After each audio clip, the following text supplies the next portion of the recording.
Marhaba, ya shabab, means hello guys in Arabic, hello. Thank you for coming, really appreciate you guys making it out here. My name is Ramzi Al-Sheikh. I am the president of the Palestine Solidarity Coalition. I am also a 26, coincidentally. I study computer science, Middle Eastern studies, blah, blah, blah, introduction. And I'm just gonna tell you a little bit about our club before we get started. We're a relatively new organization on campus that organizes educational and cultural activities about Palestine to spread awareness about the situation here at Dartmouth. We do various things. Eating Arabic food, that's a big one I'd like to point out because people like food. We organize poetry readings, we do teach-ins, we do basically anything you can think of. We host amazing speakers, by the way, I'm just gonna say that. And without further ado, here's my vice president who's gonna tell you a little bit more. Hey guys, I'm David Adkins, 26, and we're so glad that you could all make it out. Because this year has been one of the most violent years thus far, more Palestinians have died, have been killed, than there have been days in the year. Thus, we thought it was necessary to understand some of those root causes. So we're so glad to invite Omar Shakir to campus, and he's gonna talk to you about some of those root causes. He's done extensive research with Human Rights Watch, and yeah, I'll turn it over to him.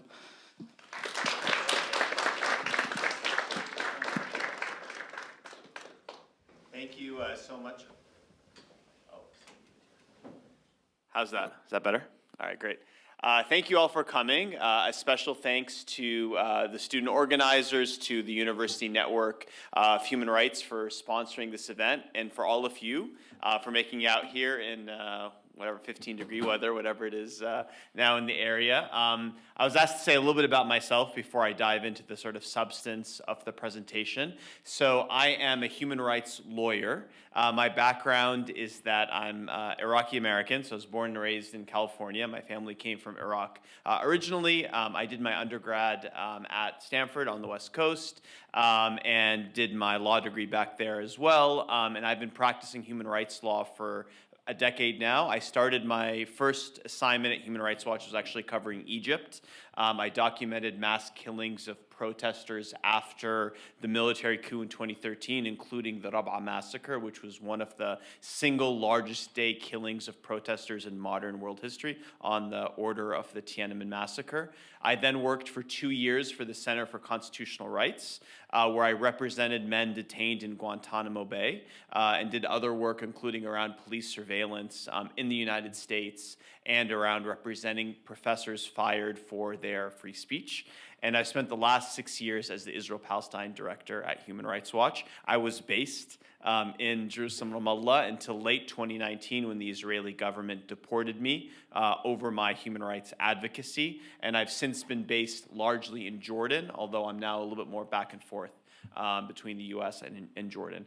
So what I'd like to do today, and I'm really excited to see this great turnout and to see what looks like many students today, is to really have a conversation, to have a real discussion with you. And I like the way the conversation began, which is, you know, again, we're in a moment where Israel-Palestine is in the news. It's in the conversation, not only because of the daily headlines of the bloody events on the ground, but also much more locally. Many of you will know that, you know, a couple states over, the Harvard Kennedy School made the news because they vetoed a fellowship for the executive director of Human Rights Watch, you know, apparently based on criticism of Israel, a decision that later they reversed after a widespread campaign there. So I think it's very timely that we're here today to have this conversation. So what I want to do in my remarks, and I'll speak for about 30 minutes, is to talk about a recent Human Rights Watch report that looked at, as was put, some of the deeper root causes behind the current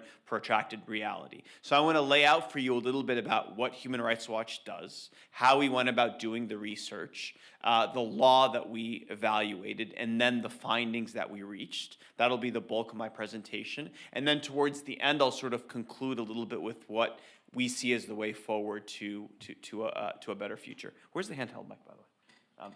I might take it and start walking around. So, okay. Great.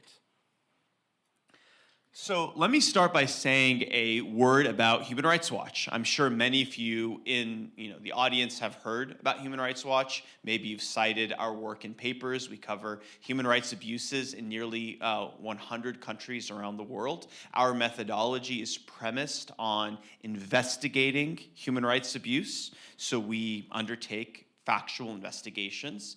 We document what we find. We then assess the legality of the actions that took place. We write reports that lay out our findings, and then we advocate for changes in policy.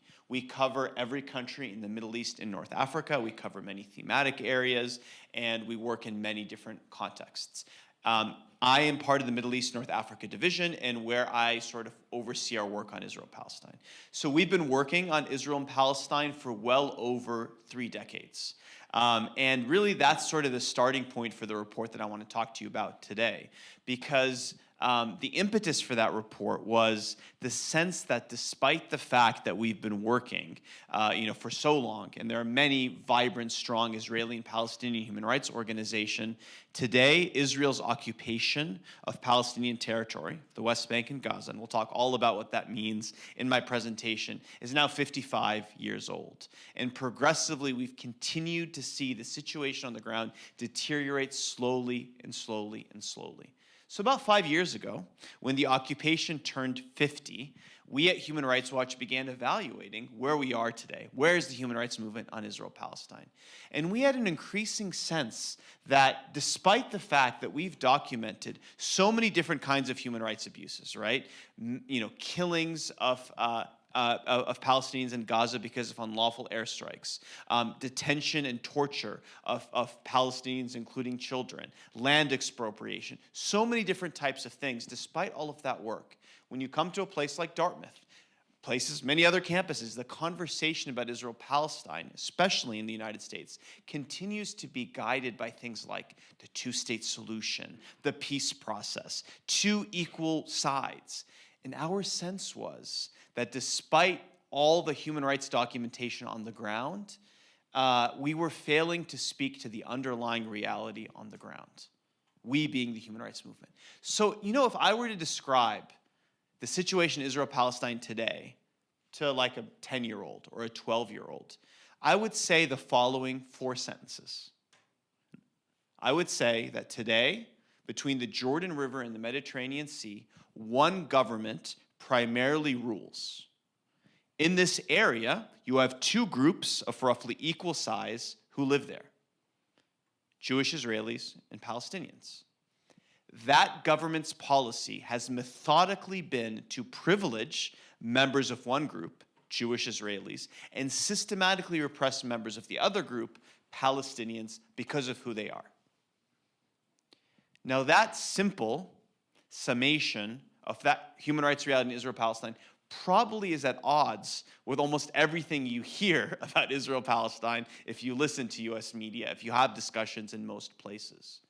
So what we decided to do in this report is to take a step back and to say, instead of looking at a specific, let's look at land policy in East Jerusalem, let's look at freedom of movement in Gaza, we took a step back and asked a simple question. How does the Israeli government treat Palestinians? Simple question, right? So we undertook research. So what do? We did case studies. So we went to different areas in the West Bank, in East Jerusalem, in Gaza, in Israel proper, and we looked and compared the treatment of Palestinian communities who live side by Jewish Israeli communities, largely segregated. Then, beyond these case studies, we looked at the 3 decades of Human Rights Watch research on Israel-Palestine. We compiled statistics, we looked at trends, we assessed patterns, and then we went beyond our own work. We looked at the work of Amnesty International, we looked at the work of Israeli and Palestinian human rights organizations, and we compiled it all together. We also looked at statements by the Israeli government, their justifications. We analyzed the effects of that policy, and we put together a 200-page report that assessed and laid out in great detail how Israel treats Palestinians. So that was step 1, was to do the factual research. Step 2 was to apply the law. Now, I'm not going to go into great depth into the law, but I do need to take 2 minutes because it's important to understand that our mandate at Human Rights Watch is international humanitarian human rights law. So under international law, there is a prohibition on severe discriminatory oppression, and it has a name. The name is apartheid. So while the term apartheid was coined in relation to specific events in southern Africa, international treaties, including the International Covenant on the Elimination of Racial Discrimination, define apartheid as a universal legal term. It is the term used when you want to talk about really severe discrimination, and it is prohibited. It has the highest status of condemnation and prohibition under international law. In addition, apartheid is also a crime against humanity.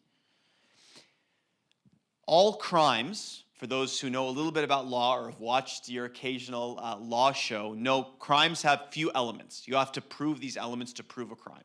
Basically, you need an act, you need an intent, and you need a context, right? Whether it's murder, whether it's burglary, right? In the case of apartheid, you have those three things. So the act that's required to prove apartheid is what? It is what are known as inhumane acts, which are really severe abuses, grave abuses. So one thing you need are inhumane acts. The second thing you need is that those acts must take place in a context of systematic oppression by one group of people over another.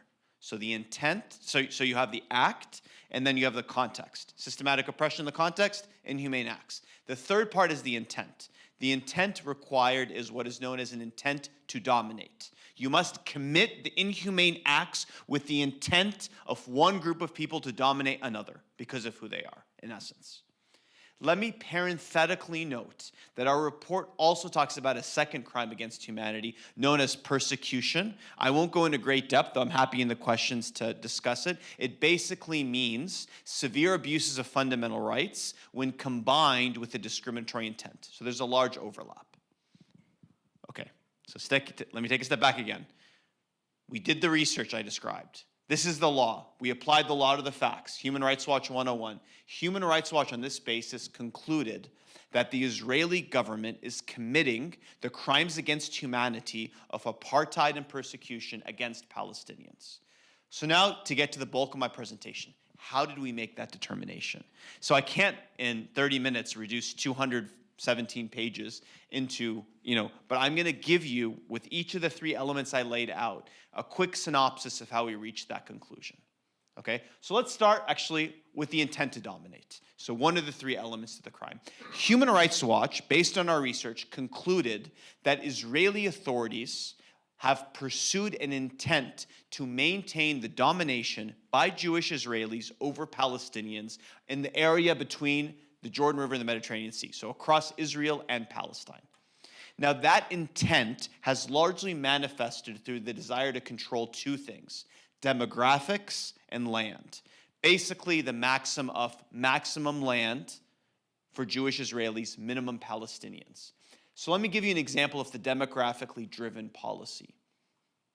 Israel, since 2003, so for 20 years, has had a policy that prevents the granting of long-term legal status to Palestinians from the West Bank and Gaza who are married to Israeli citizens or nationals. What does that mean? That means an Israeli can marry a foreigner of virtually any nationality across the world and grant them the legal status to live with them in Israel, but not if they're Palestinians from the West Bank or the Gaza Strip. Now, of course, Israel claimed at some point that this was about security, but our report includes many quotes of Israeli officials on this one law, for example, that say this is really about demographics. It's really about keeping out Palestinians, maximizing the number of Jewish Israelis that are in the country. There are many other examples in the report. The second part of this is land policy. Now, there are some differences, but Israel's land policy methodically has sought to maximize the land available for Jewish Israelis and confine Palestinians into smaller and smaller enclaves.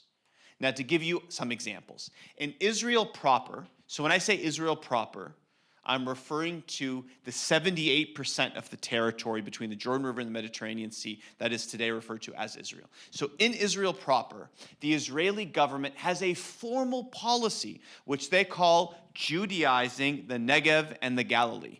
Now, the Negev and the Galilee are regions that account for 2/3 the land in Israel and the majority of the Palestinian population. The explicit policy is to Judaize these areas, right? And this isn't just some words on paper. They're actually backed up by concrete policies. So, for example, Israeli law permits small communities in the Negev and the Galilee to have admissions committees that can decide who lives there. And research done by an Israeli professor in Haifa has found that there are 900 small Jewish towns and communities that have 0 Palestinians living in them. Moving to Jerusalem. Jerusalem, the municipal document, the municipality of Jerusalem has a policy planning document that Human Rights Watch got its hand on.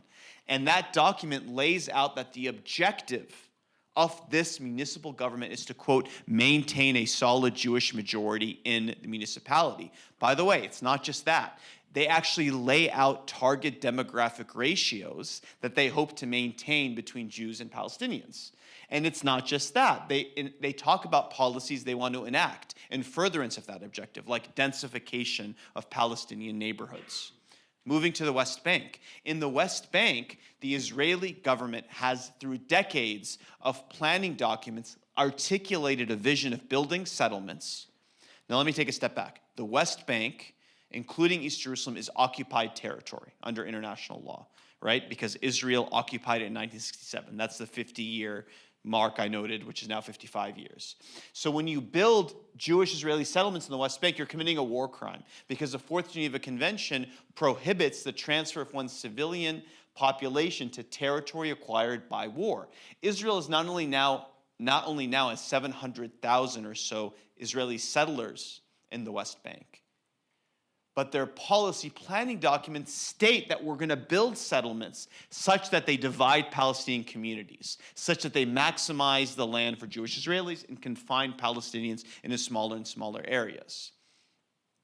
Even in Gaza, right? So when you talk about Gaza Strip, again, occupied territory, it's separated from the West Bank. We're talking about a 25 by 7 mile strip of land where 2.1 million Palestinians live in what we at Human Rights Watch call an open air prison. I'll get to that more in a minute. But in terms of the intent there, the Israeli government has essentially turned Gaza into a demographic receptacle for holding Palestinians. It took away the 8,000 settlers living there, but in essence, it was an act of political gerrymandering. So to take Gaza off the demographic books and consolidate a larger Jewish majority in the West Bank that Israel hopes to retain in Israel proper.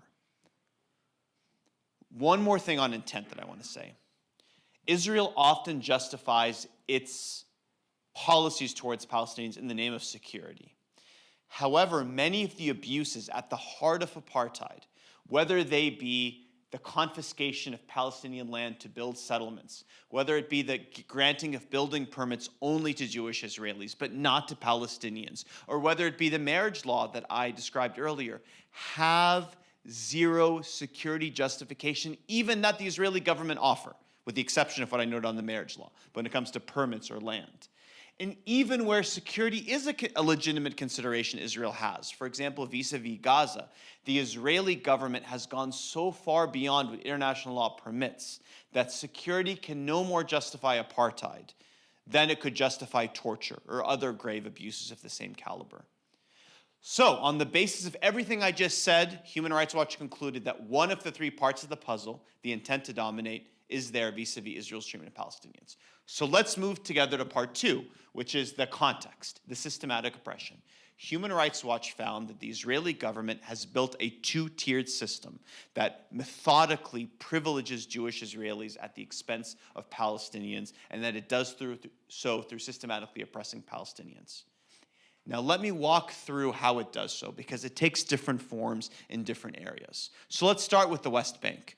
When we talk about the West Bank, we're talking about an area where about 2.5 million Palestinians live, and we're about, excluding East Jerusalem now, we'll get to East Jerusalem in a minute, about 460,000 Jewish Israeli settlers live. Now what I want you to understand is that in some cases, Jewish Israelis and Palestinians live across the street from one another, right? But they're governed under different bodies of law. There are dual bodies of law in place. So if a Palestinian and a Jewish Israeli who are neighbors commit the very same crime, they are tried in different courts, they receive different due process rights, or let me be more specific. One has due process, one does not have due process. I'll let you guess which one is which. And they receive different sentences for the very same act that they commit. Now, this is not controversial. This is what happens, right? Methodically, systematically, it's there. It's not just that. In the West Bank, the Israeli government enforces segregation. So Palestinians cannot enter settlements which are built on confiscated Palestinian land. Note parenthetically, more on that in a minute. Except as laborers if they have a special permit. They can't enter the settlements. Beyond segregation, the Israeli government not only has plundered the land and resources from Palestinians, but it unequally allocates these resources back, focusing on giving them to settlers and not to Palestinians.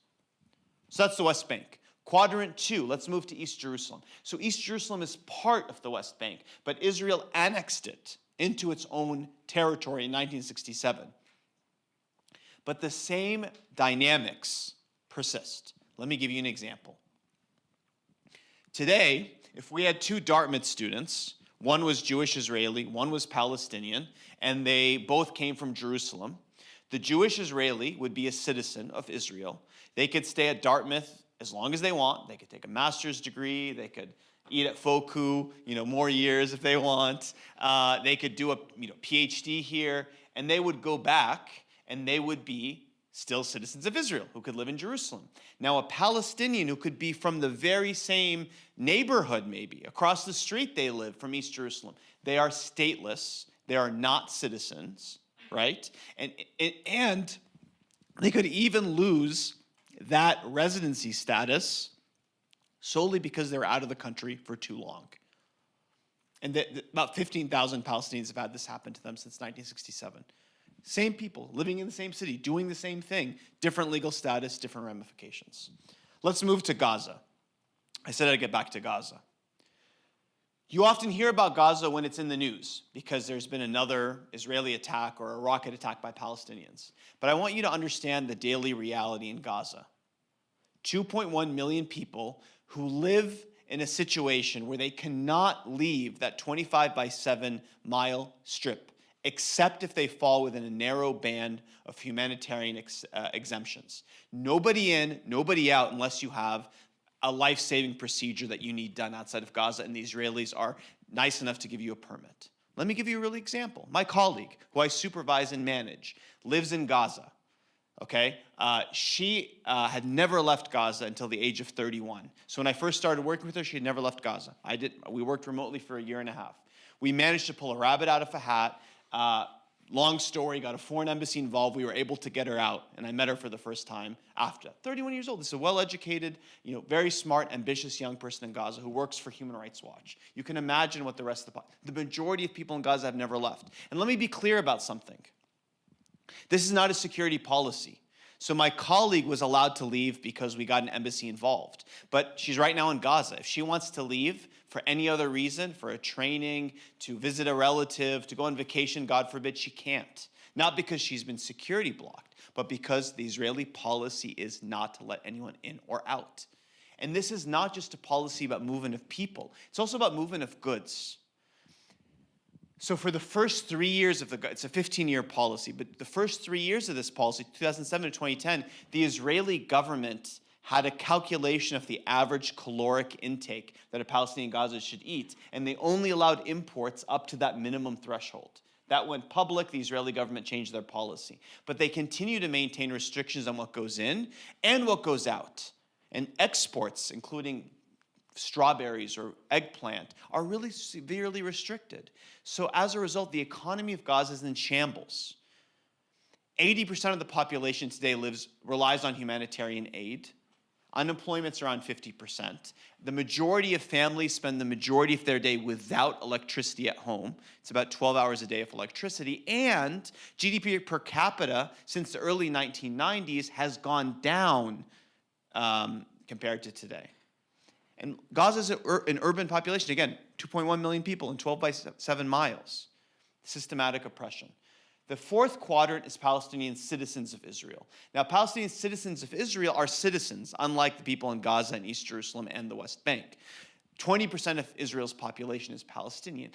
But despite having more rights as compared to Palestinians in the other three quadrants, they also face systematic discrimination, like the admissions committees that I talked about a minute ago. Beyond that, the population is about 20% Palestinian. They live on about 3% of the land. And although they are citizens of Israel, they're not nationals. And in 2018, the Israeli government passed the Jewish nation-state law, which basically said that certain key rights, including the right to self-determination, the right to settlement, which is land, housing, is only for the Jewish people, only for one of the two populations that live there. Some people in the Knesset, the Israeli parliament, tried to pass a law saying, hey, okay, maybe we're going to pass that. Can we also pass a law saying everybody should be treated equally? And that was not voted upon, right? So a very clear example that even in that quadrant, there is systematic discrimination. So systematic oppression. That's how we reach the conclusion that there is systematic oppression. So the third and final piece of the puzzle is inhumane acts. Has the Israeli government perpetrated inhumane acts against Palestinians? Human Rights Watch found the answer is yes. We documented 5 clusters of inhumane acts. This is not an exhaustive list. Other groups have found different ones, but let me briefly mention the 5, and I've mentioned some of them already so far in my presentation. The first inhumane act we documented are the sweeping movement restrictions. So we talked about Gaza, I won't say more, but let me say a word about the West Bank.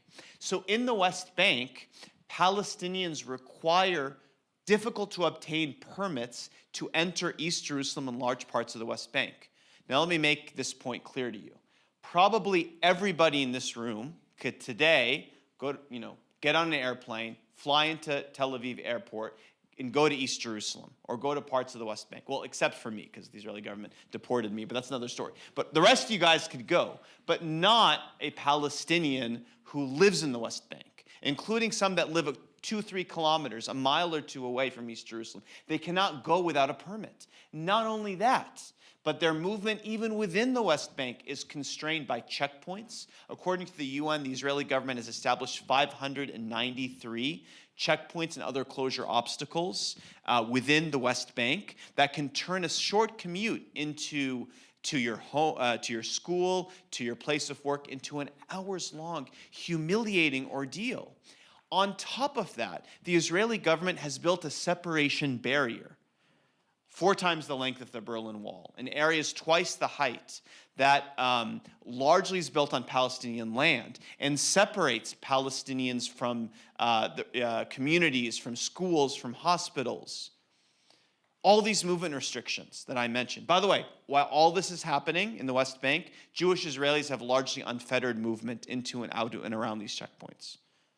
Inhumane Act 1, movement restrictions. Inhumane Act 2, mass land expropriation. More than 2 million dunams of land, more than 1/3 of the West Bank, including East Jerusalem, has been expropriated, has been taken by the Israeli government from Palestinians, and 99% of that land given for civilian use has gone to illegal settlements.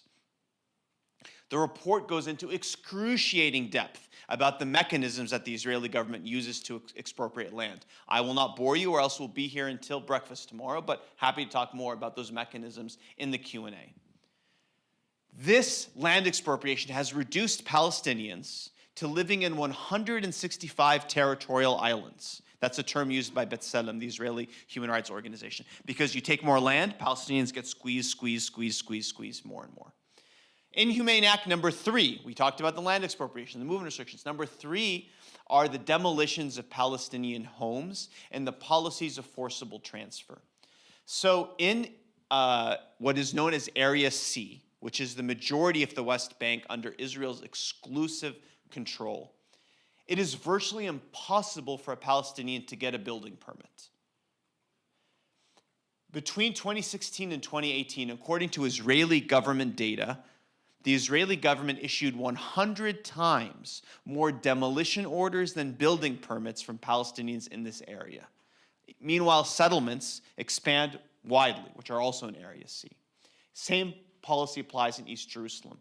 And because Palestinians have no building permits and can't get building permits, when they do build, because they need a home, they need a school, the Israeli government demolishes those homes. Every year, the Israeli government demolishes hundreds of Palestinian homes and schools and places of business. This policy forces Palestinians to leave their homes and amounts to forcible transfer, which is one of the inhumane acts defined under the legal instruments I defined earlier.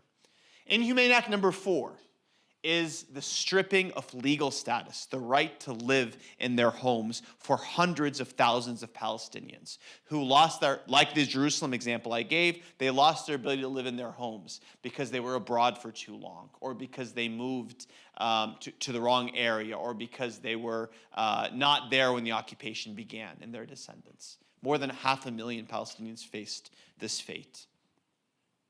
And the fifth and final inhumane act we document is the mass suspension of civil rights for millions of Palestinians, nearly 5 million. For 55 years, the Israeli government has enforced military orders that make it effectively impossible, that deny you of your basic right to free speech, assembly, and association. If we were having this very same meeting in Nablus or Ramallah, it would be an illegal gathering, because any gathering of more than 10 people without a permit from the Israeli army can subject you to a 10-year jail sentence. And this has not only been the policy that Palestinians today face, but the fathers, the mothers, the grandmothers, the 55 years face the same set of policy. So you have an entire people deprived of basic civil rights. So we've completed the puzzle. We found an intent to dominate. We found inhumane acts. We found the systematic oppression. Let me be clear that a finding of apartheid is the most severe finding we've ever reached as Human Rights Watch on the conduct of Israeli authorities. But Israel-Palestine is not the only context where we found apartheid. Human Rights Watch also found that the treatment of the Rohingya in Myanmar amounted to apartheid. We also found persecution and crimes against humanity in China's treatment of the Uyghurs. The report on Egypt that I mentioned earlier, we found likely crimes against humanity as well. We've also found possible crimes against humanity committed by the Palestinian Authority, by Palestinian groups when it comes to arbitrary arrest and torture. The recommendations in the report are consistent with where we found crimes against humanity in these other contexts. I'm not going to go in great depth other than to say that we call for the perpetrators to be investigated and prosecuted, including by the International Criminal Court. This is the Israeli officials involved in these crimes. Also for them to be sanctioned, targeted sanctions for their conduct and their activities. We also call for states to end all forms of complicity in these crimes, whether that be in their bilateral agreements, whether it be in the provision of arms sales, so long as these crimes persist. So I sort of want to wrap up my remarks with where I started. Because for all of these things to happen, fundamentally, we need a recognition of some basic truths, some basic realities. A 55-year occupation is not temporary. A 30-plus year stalled peace process will not, on its own, dismantle systematic oppression.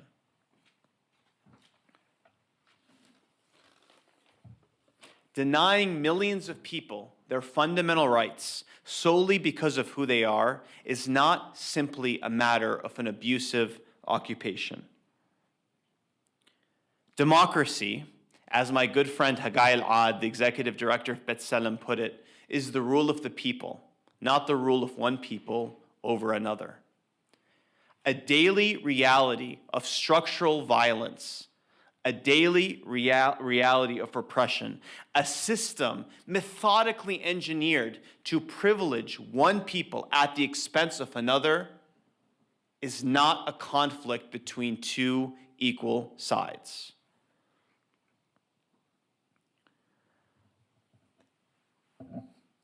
Apartheid is not some hypothetical future scenario. Palestinians have for years been describing their lived reality as one of apartheid, and not enough of us in the international community listened. Israeli leaders, including Yitzhak Rabin, the former prime minister of Israel, warned of apartheid in 1974. Jimmy Carter, US president in 2006, wrote a book, Palestine, Peace Not Apartheid. 2014, US Secretary of State John Kerry said we're a year or two away from apartheid. The threshold has been crossed. It may well have been crossed years or decades ago, but it's undeniable that millions of Palestinians live today a reality of apartheid. Why is the word matter? Why is it so important? Because, Dartmouth students, the first step to solving any problem is to diagnose it correctly. Whether you're a doctor or whether you're a policymaker, the wrong diagnosis leads to the wrong set of conclusions, the wrong set of steps to take. So the first step for us moving forward has to be to call a spade, to recognize reality for what it is. The conclusion of apartheid is not merely the position of Human Rights Watch. Amnesty International also found that the treatment of Palestinians was apartheid. Palestinian civil society, every major group, has found that it's apartheid. Israeli human rights groups, including the B'Tselem, the most prominent Israeli groups, have called it apartheid. In fact, last month, when a new Israeli government came to power, 27 Israeli human rights groups issued a joint statement saying it's apartheid. It's not just the human rights groups in Israel-Palestine. Last year, the Harvard Law School Human Rights Clinic found it was apartheid. The UN expert in charge of Palestine called it apartheid. The UN expert on racism and discrimination. The UN expert on housing. I could go on and on and on with different human rights experts. And by the way, it's not just human rights experts. When Human Rights Watch released its report in 2021, Lawrence Tribe, the professor at Harvard, prominent media commentators, people in civil society far and wide echoed this conclusion. Lawrence Tribe in the UK. And we've seen it continue to cascade. 5 European foreign ministers penned an op-ed a couple of months ago calling it apartheid. Ban Ki-moon, the Secretary General of the UN, wrote a piece saying it's arguably apartheid. Israeli officials have now admitted to so much. You have 2 former Israeli ambassadors to South Africa, including one guy who ran the foreign ministry of Israel. The Attorney General, and former Attorney General and former Deputy Attorney General have all used the term apartheid to refer to Israel's treatment of Palestinians. And it's not just that. We now have states, South Africa and Namibia, states that experienced apartheid, have vocally at the UN said the treatment of Palestinians is apartheid. So has the entire bloc of African countries, Arab countries, and the Organization of Islamic Conference. So has the current foreign minister of France, the current foreign minister of Luxembourg. I could go on and on. The reason I say all this is to say there is a consensus that has taken hold in the human rights community and beyond on Israeli apartheid. So it might seem radical, maybe, or hard to believe, or something that surprises you here at Dartmouth, but it is the consensus in the world. So that brings me really back to where I started, why this discussion is so important. And I'll end my remarks here and move into the discussion part by just saying, whatever you might believe is the solution, whatever you might believe is best for Israelis and Palestinians, the first step to getting there is to recognize the reality for what it is and take the steps necessary to end it. Thank you, and look forward to the conversation.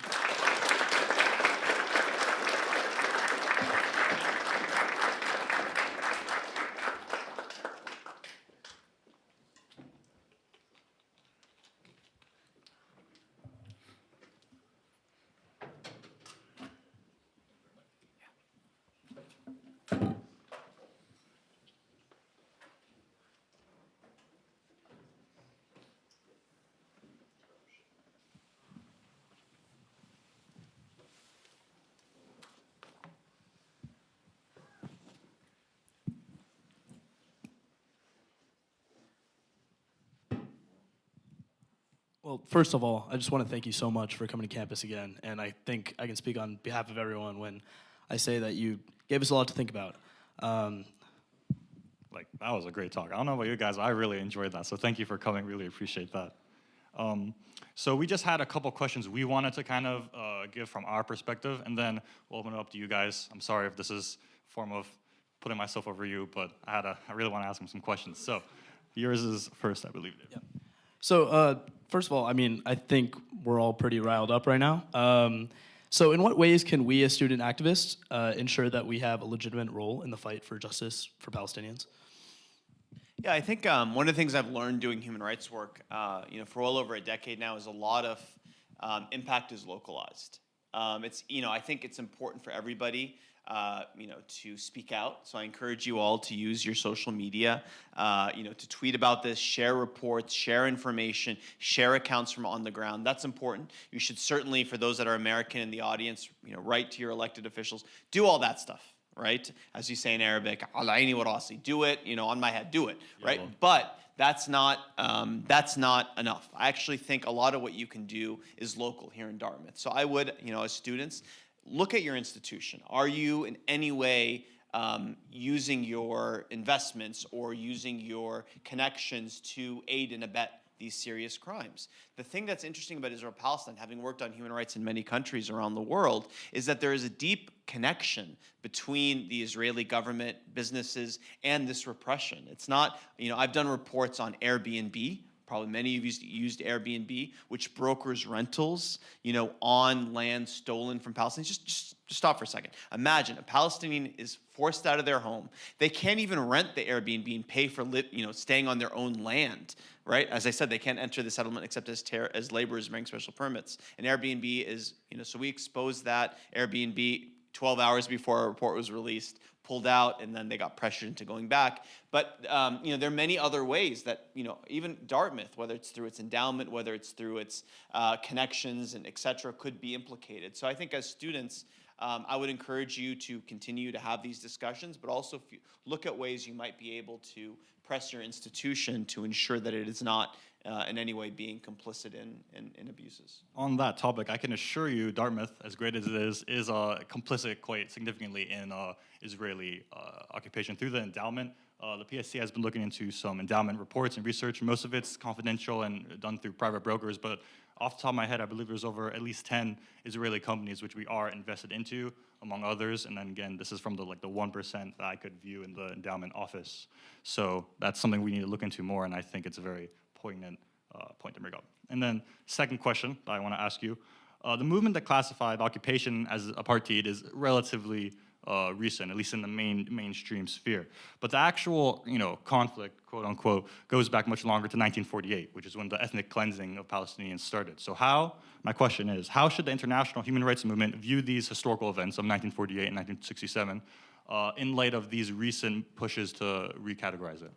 No, it's a really good question. Let me say it's kind of a long answer because I want to say a couple of things. One is, so I'm a human rights lawyer. I'm not a historian, right? So we don't primarily document historical abuses because we weren't there to do the research, to do the case studies, to investigate. It's a different methodology. Looking at documents. I mean, probably some of you study history here. You can tell me more. That said, the report we wrote on apartheid had a fair amount of history in there, only because when you want to establish whether an intent is there, or you want to better understand systematic oppression, you have to understand, in part, the evolution of historical context. So history is built into our report, but many people actually, another version of the question you asked that I get a lot is, the report's titled "A Threshold Crossed."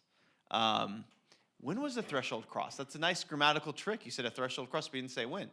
We don't answer that question in the report consciously, because our job isn't to say was it crossed in 48 or 67 or 86 or 92. We say the threshold is crossed based on our research today. There's valuable work that's been done by scholars, and I encourage you to read that. But our finding is that. But I do want to. So then the question might be that you might follow up with me is, why did Human Rights Watch just release this report in 2021 if many of these abuses are longstanding? And I would say there are three things that led us to reach the conclusion when we did. And I want to actually spend a second on this because I think it's also instructive of how Human Rights Watch works.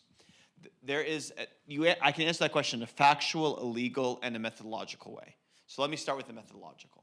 Methodologically, remember how I started my presentation? I said about the different unit of analysis that we often focused as researchers on, like, let's look at this town and what's happening. Let's look at this specific issue. That's how you do research, right? Many of you guys are probably just wrote research papers in the last semester or thinking about them for this semester.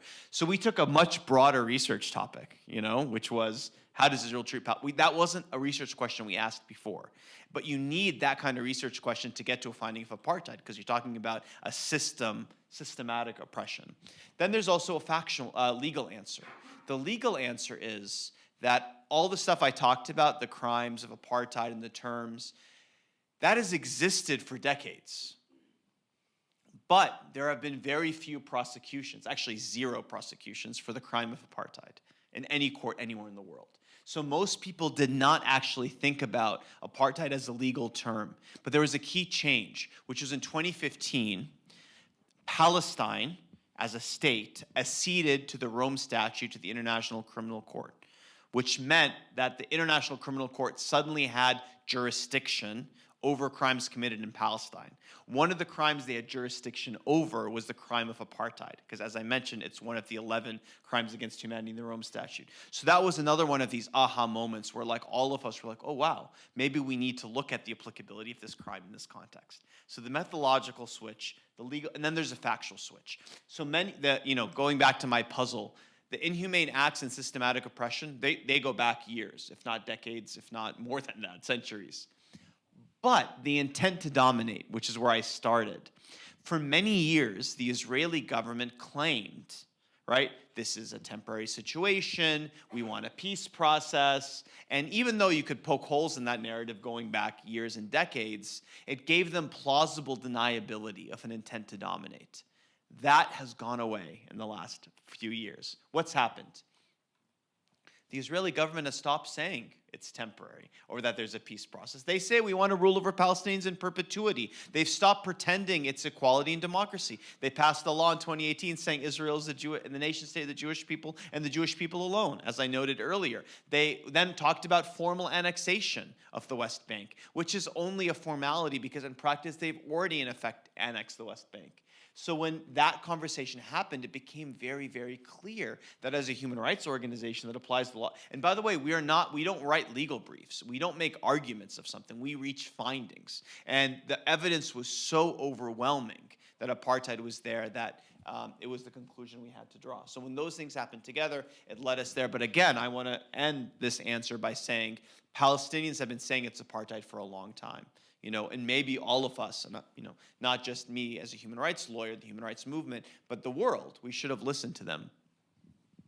On the topic of history now, my second question, and thank you for that answer, very informative. Would that be, what connection does the occupation of Palestine and apartheid have, or what similarities does it have to other settler colonial movements in history? And what can we learn from other settler colonial movements as they connect to Israel-Palestine? Yes, I'm gonna I'm gonna sort of answer that in a part by not answering it, but then coming back to sort of an answer, which is to say, like, I'm a human rights lawyer, so I'm not a comparativist or historian. So we don't do comparisons at Human Rights Watch. Also, settler colonialism, for those who are not familiar with the term, is not a legal term. It's an academic term. It refers to a certain structure of where states come to be, right? Where there's a colonial origin and there's a settler population that comes to inhabit a territory. That's a very valid perspective. Palestinian scholars, international scholars have written tomes on settler colonialism. I encourage you to read it. We don't apply that framework because we apply the law. And apartheid is a universal legal term. Settler colonialism isn't quite there, but it's an important perspective to read. The Palestinian Human Rights Organization, Al-Haq, released a report in November that applied settler colonialism and apartheid. I encourage you to read it. But to your question, so now that I didn't answer it, I'm going to answer it by saying we can learn from other structures of discrimination a set of tools that have worked in other contexts that could work in this context, right? Which is the basic human rights toolkit, right? Which is, what do you need to do? You need to look at complicity, right? And that's why when I asked the question about Dartmouth, it's not just about Dartmouth. It's about businesses. It's about governments. You need to look at whether or not actors are contributing to serious crimes, right? They're called crimes against humanity for a reason. It's because they're crimes against me, they're crimes against you, they're crimes against all of us. There are serious obligations under the law to ensure no complicity. We can learn from other contexts that a lot of effect, whether it's the civil rights movement in the US, apartheid in South Africa, looking and evaluating complicity, ending complicity was a key mechanism to ending those systems of repression, right? Similarly, we can learn the importance of accountability, right? And in the reverse sense, why are we still dealing with abusive policing in the United States? Why are we still dealing with killings of largely, black men in the United States? It's because of impunity. It's because of a lack of real accountability, right? So there needs to be accountability if we want to change, people who commit serious crimes, which include both Israelis and Palestinians, in this context, should be held accountable for these actions. So to me, I draw on those examples largely to draw that these sets of tools have had some effect in these other contexts, not everywhere, not universally. But I encourage you also to look at that literature that that I mentioned is out there, because they also offer lessons for what dismantling apartheid might look like, deconstructing apartheid. We call for it in our report, and we give some recommendations for how to get there, but there could be some interesting insights. And by the way, lessons learned to the negative, whether it's the US or South Africa, things that can be done better. Thank you for that. Yeah, you spoke a little bit about kind of holding the Palestinian side accountable. So, and I understand that you have employed similar methods to document human rights violations from the Palestinian side. So why do you think it's so important to highlight only the Israeli side rather than some of those overt human rights abuses perpetrated by certain Palestinian factions? So I think it's important to highlight all human rights abuses and actually to apply the very same approach. So I took this job in late 2016, and one of my first big report, 100+ page report, was actually documenting arbitrary arrest and torture by the Palestinian Authority and by Hamas. And I felt it was really important because this was affecting many people. They're really serious abuses.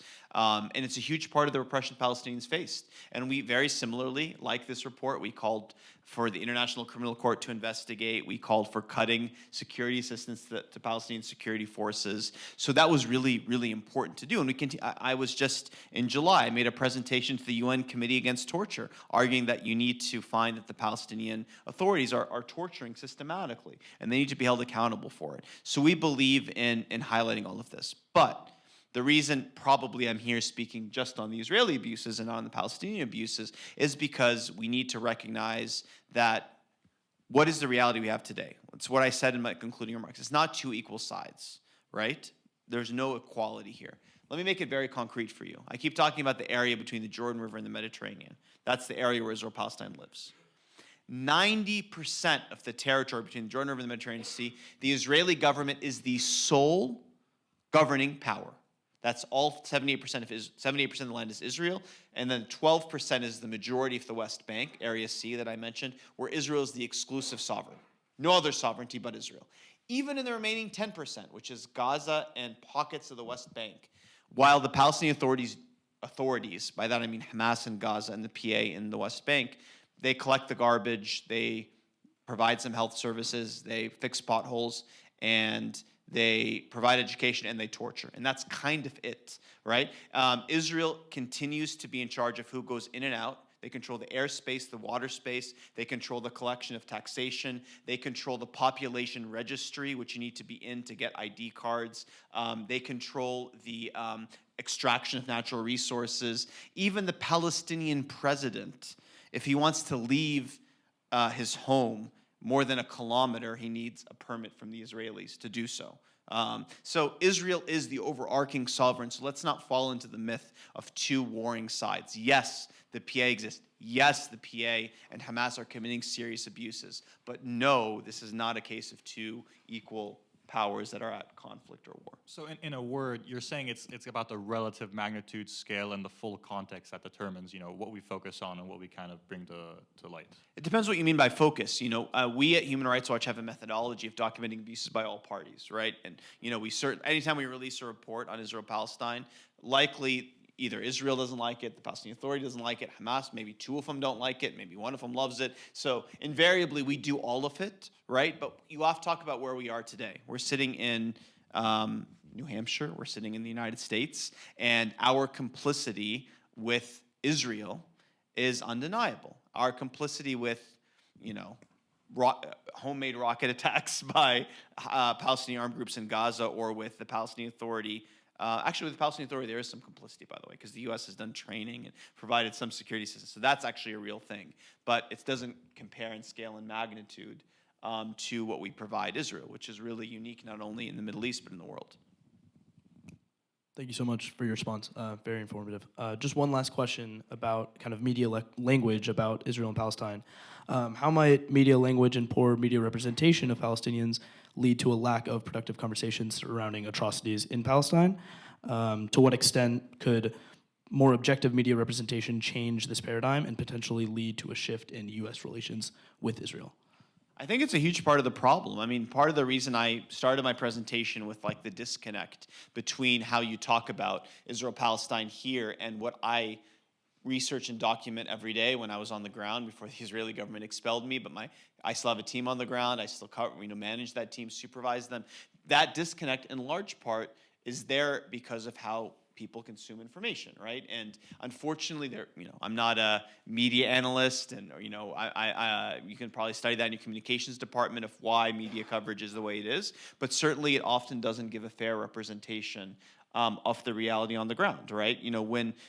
For example, I bet many of you heard on Friday that there was a very awful event where a Palestinian in occupied East Jerusalem, opened fire and killed 7 Israelis. It was a really awful, reprehensible act. But probably not many of you knew what was mentioned in the introduction, that there have been more Palestinians killed so far this year than days of the week. There have been 35 Palestinians killed, including the day before, where there were 10 people killed in an army raid in Jenin. Because the story of Jenin, or Palestinians being killed, for some reason isn't deemed to be sufficiently newsworthy, right? Whether that's a decision made by an editor or by a journalist on the ground. But, the event of a Palestinian killing Israelis, which has become more and more rare generally over the last 2 decades, right? I mean, we're talking about every year, and that's a good thing, obviously, that fewer and fewer Israelis are being killed because of the conflict.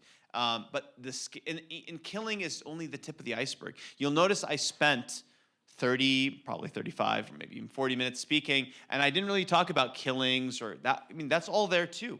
I focused on apartheid, which, I talked about sets of abuses, about land, resources, legal status, right? But the media doesn't pick up on the daily reality of structural repression, right? Not the hot violence, but the cold violence of structural repression. It doesn't capture that well. I think things are changing. Actually, I think the media coverage in many ways has improved. Social media is improving things, but I think media coverage matters because it's you guys are students at Dartmouth, right? And you're here at a lecture with me. So maybe, what I'm saying isn't so shocking, or you kind of knew it, or you had a sense of it, but imagine the people that aren't here, right? That consume information solely based on their TV or based on what flashes on social media. Often it's not what you've learned, hopefully, today. Great. Thank you so much. So I think we're going to turn our attention to the audience and open up for a little Q&A. Does anyone have any questions?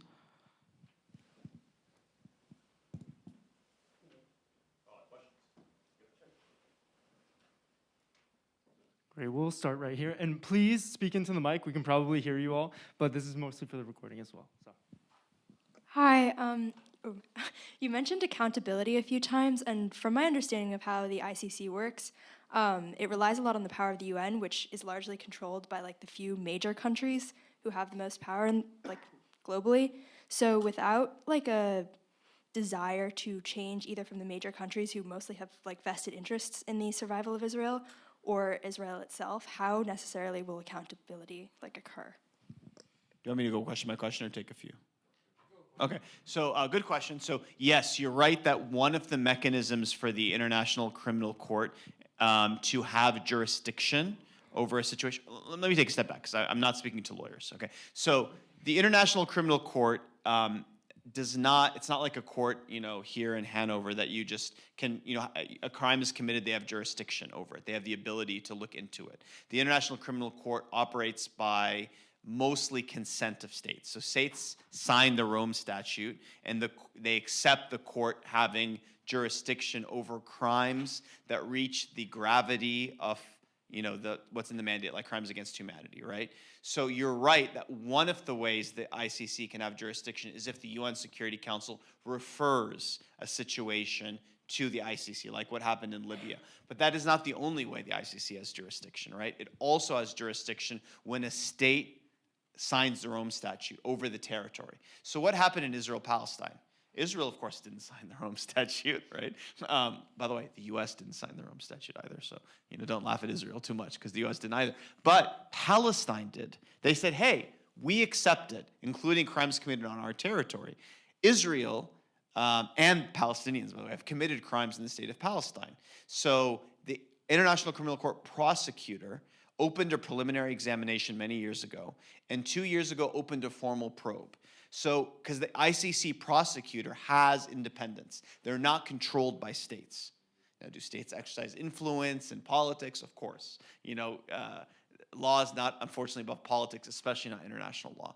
But there isn't a formal probe, and I hope the prosecutor, we've called for the prosecutor to investigate and prosecute apartheid, other crimes, including crimes committed by Palestinian authorities. But let me also note that the ICC is not the only address for addressing impunity, right? There also are courts. I mean, apartheid is such a grave crime, it's a crime against humanity, that it can be prosecuted by domestic courts around the world. There's also accountability that can come from sanctions that could be taken by nation states. So there are many, many other ways of accountability. The ICC is a very important one, but it's not the only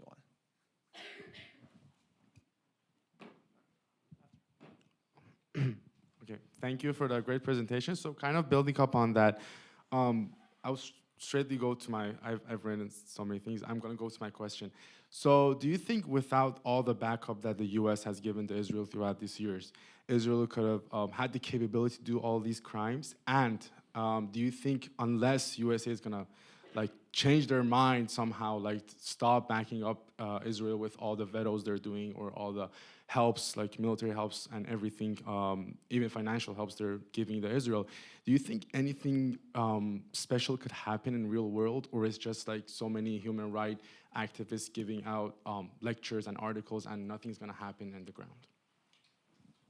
It's an interesting hypothetical. I mean, on one hand, it's less about the the actual capabilities, because Israel now has, its own arms industry, its own high-tech spyware. It provides the spyware, that was used to hack activists from Saudi Arabia and other countries in the region.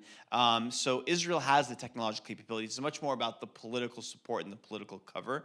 And yeah, I think it's hard to imagine the status quo continuing so long as U.S. support continues, because it's support in the form of cover. It's the pressure that the United States will exercise on other states who try to speak out or do action around this. At the same time, that doesn't mean that the only address for things is, the U.S. The U.S. is a very important voice in the room. But the U.S., the more it's isolated on this, it's already out of touch with where much of the international community is. But the more it's really isolated, the more that it becomes harder for it to sort of maintain this position, right? We've seen this in many cases, right? Like 2016, when the UN Security Council passed a resolution on settlements, the U.S. has vetoed dozens of security. But in this case, it abstained, not vetoed, in part because there was such strong push from other countries. Similarly, during the escalation in Gaza that took place this past under the Biden administration, especially the 2021 escalation, there was pressure from Democratic congresspeople that were speaking out, even using the term apartheid. And I think that pushed the Biden administration to have to put more pressure on the Israelis to end things. But it's not just about the U.S. I mean, Europe plays a very important role. Europe doesn't use its influence nearly strong enough. It sees itself as weak and impotent. In other countries, I think if they knew that the U.S. wasn't the hegemon it was and wasn't doing what it did, might do more. So the U.S. matters. Again, it's why I'm here speaking to Dartmouth students and maybe not in another country, but at the same time, it's not the end-all, be-all. And the U.S., probably the most regressive place in the world, if we're talking about Israel-Palestine, is parts of the United States. I was invited to the Israeli Knesset to speak about apartheid by a member of the government and a member of the opposition. I have not been invited to address, the U.S. Congress to talk about that. If I could just jump in and make a small comment there, so we borrow your microphone.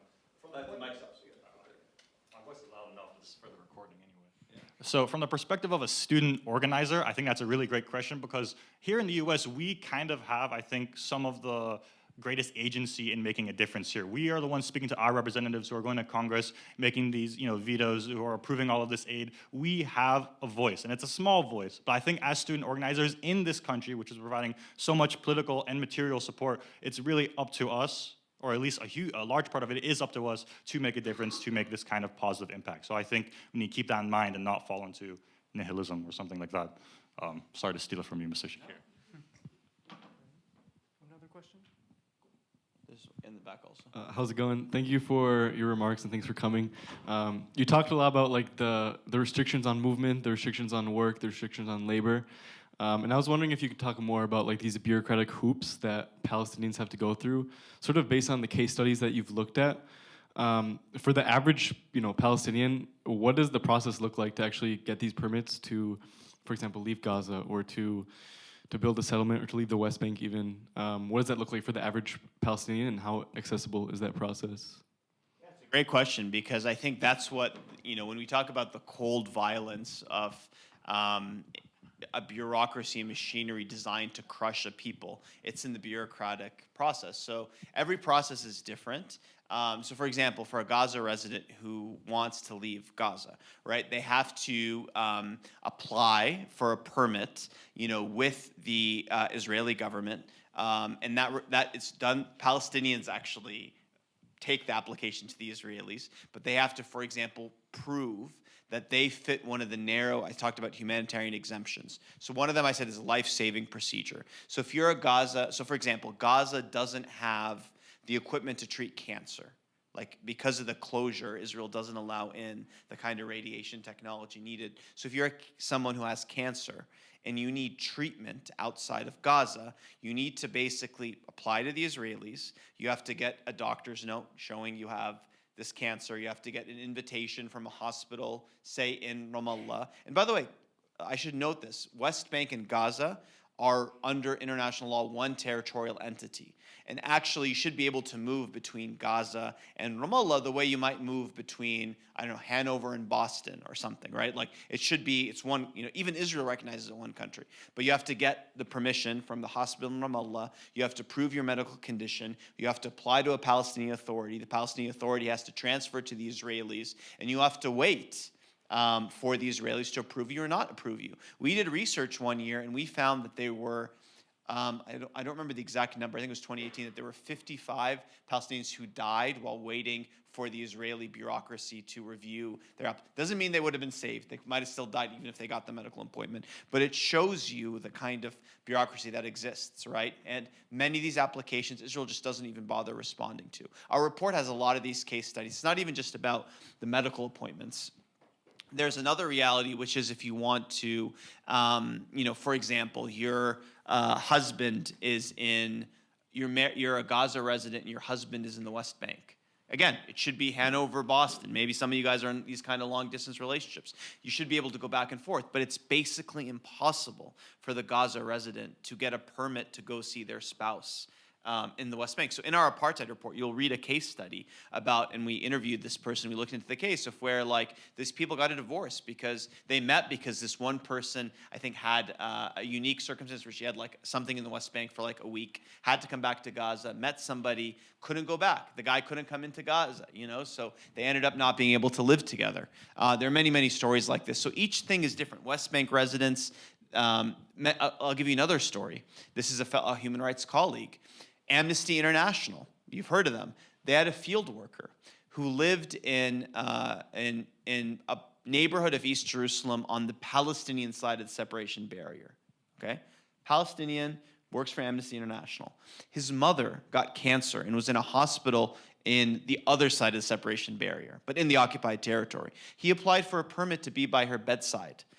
With 3 kilometers from his house. He can basically see the hospital from his house. The Israelis denied that permit. His mother died in the hospital. He never really had the proper chance to be by her bedside when she died. He then tried to go to Jordan because he had another relative die in Jordan, and the Israelis issued him a travel ban. They said he couldn't leave the West Bank to go visit his. So he was stuck in this situation.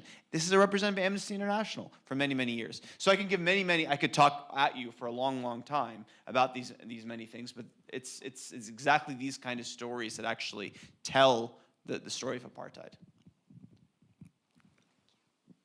Hi, thank you so much for coming.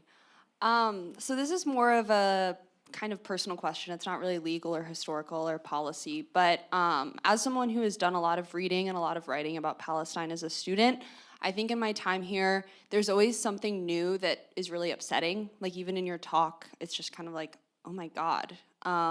There's just so much suffering. I feel like the magnitude of suffering happening in Palestine, the magnitude of depression, of post-traumatic stress disorder, especially in Gaza, is just like totally mind-blowing.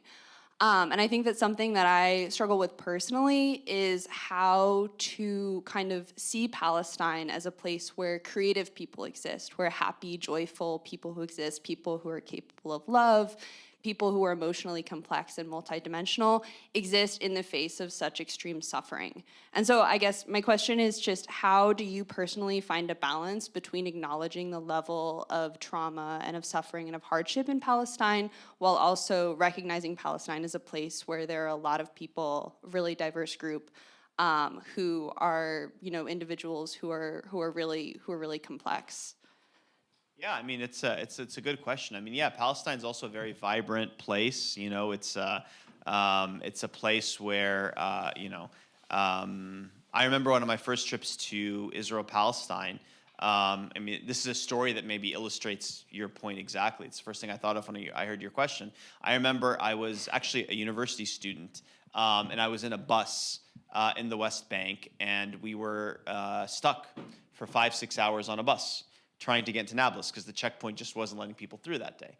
So the people on the bus, what are you going to do? You're in a bus for 5 hours. I mean, you guys have, probably been stuck in a traffic jam, but in this case, it wasn't moving. So everybody on the bus got out. They had some drums, like Arabic drums, and they just started dancing with it's called the tabla for those who know Arabic music. I don't know if there's an English word for it, but it's like they started just banging the drum and just singing. Because what are you going to do? You're just stuck at a checkpoint for 5 hours. You can't even go back, really. You're just stuck. And that was one of these really powerful, I remember, I was out with people, I didn't really have a choice on what happened, it was all mostly Palestinians, but we did not get treated well at the checkpoint by the Israeli security guards. I think maybe the first time I had a gun just pointed straight at me was that time as a college student. But it sort of illustrates that point of the resiliency and the spirit of people. And not just Palestinians, by the way, some of the bravest human rights advocates I know are my Israeli colleagues who live in a society, it's very hard. I mean, I'm just thinking back to what happened this weekend. I talked about in the event. I remember, in Israel, Friday night to Saturday night is Shabbat or the Sabbath, and so many people don't turn on the news and etc. So one of my Israeli friends, he's not observant, but Saturday night is the big news moment in Israel. It's like Sunday morning in the U.S., right? So he texted me Saturday night. He's like, Omar, when I listen to the Israeli news media coverage, all I can think about now, it's all about more killing, more home demolition. He's like, I actually just had this thought occur to me. Is this what it felt like in Rwanda before the genocide? This kind of discourse. And it was this moment where I was like, I feel for this guy because this is his society. It's his language, his people. And he sees what's being said. So one of the hardest things for me, and again, it's not about me, what I faced in being deported by Israel is, 1%, less than 1% of Palestinians face. But the hardest thing for me was the idea that these are my friends and allies that I struggled with every day, with communities, trying to document human rights abuse. And I wanted to be there when we dismantled apartheid. And instead, I'm here talking to you and fighting it from the outside. Great, and just being cognizant of time, this will be our last question right now, and then, but please come up to us afterward and continue the conversation. So first, I just wanted to thank you for speaking. I think all the points you have raised here have been excellent to hear. Now, this is a sentiment that has, I think, been reciprocated among many left and radical activist groups on campus. But I feel like there's an idea that Dartmouth is sort of like a nexus and feeder for U.S. imperial function. Sort of in ideological terms being like mass media institutions such as CNN, Fox News, are recruiting from here, or in more clear ways such as people going directly to policymaking or working directly in the military industrial complex after their time at Dartmouth. And I think this is often like something that is sorely missed by like activist groups because radical people associate themselves with other radical people. But that said, I think almost everyone in this room can name someone or like think of someone who has family who works in or who will work in, is almost destined to go to Wall Street, Nestle, like Lockheed Martin, Raytheon, the Defense Department, right? These very clear arms of U.S. imperial function. And now, like to quote Ian, who spoke at last night's vigil, which for Lunar's New Year's, which was organized by the Dartmouth Asian American Studies Collective. He spoke on behalf of the Dartmouth Radical and Afro-American Society. We are behind enemy lines. So, like, with that in mind, how can we, as sort of like pro-Palestinian activists behind enemy lines on one of the most like premier imperial centers of knowledge production, how can we sabotage these apparatuses of apartheid at their birthplace on the Ivy League campus? Yeah, it's a good question because you on one hand, yes, you're on a campus and there's a space to have this conversation. You guys aren't going to be arrested, for doing it. On the other hand, yeah, you're in a context in which there not only are there's a push to go in certain kinds of careers, and there's a pipeline there, and you're sort of very much pushed there. There's research that's being done that's very much often done jointly. So, look, I think I think that thinking is really an important thing to consider, right? Is to really think about your direct ways in which you in your institution are complicit in these kind of things, and looking at all those connections and evaluating them and challenging them and knowing that you as students, look, it can feel often hopeless, right, when you're confronting these structures of power. You can also feel like, I'm a student, someone needs to hire me one day, like I need to get into grad school. It can be easy to feel, overwhelmed by all of that. And I'll just say on a personal note, right, when the Israeli government deported me, it was a unique case because we got a lot of media around it because I was Human Rights Watch. One thing that we got was that the Israeli government published the intelligence dossier that they had on me. And you read it, you can Google it, you'll find it.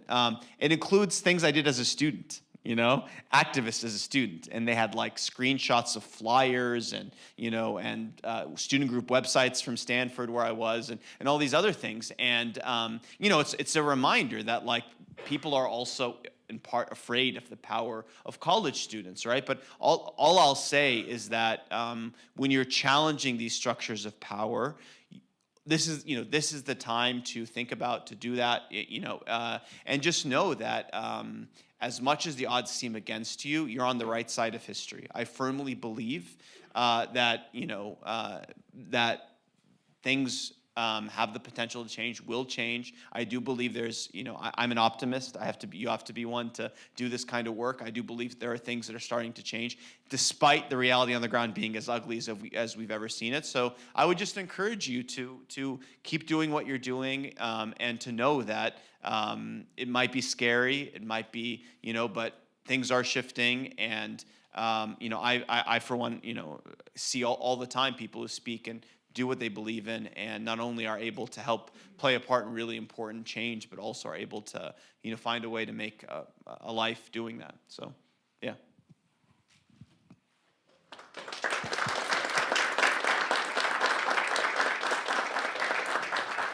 Those were like good questions. Like those were solid. Like I didn't think mine were that good compared to you guys. You guys outdid me. Before you guys go, if you could stick around for 1 minute, we have a brief word on a program that this was organized with. If you would lend your ears for a gratuitous minute, please. I'll be very quick. Hello, all.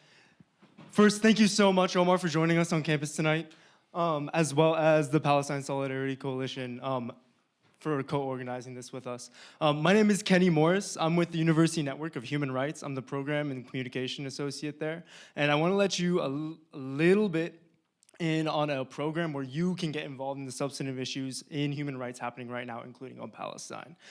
Through the Wesleyan Acts for Human Rights, there was some brochures. I'll be up here to answer any questions, but it's called the Advocacy and Community-Based Training Semester, where essentially you can apply and come to Wesleyan for a semester and work under the human rights practitioners that we have here, like Dr. James Cavallaro, one of our founders, I believe one of your former professors. Yeah, yeah, he's the former president of the Inter-American Commission on Human Rights, as well as a law professor at Harvard and Stanford.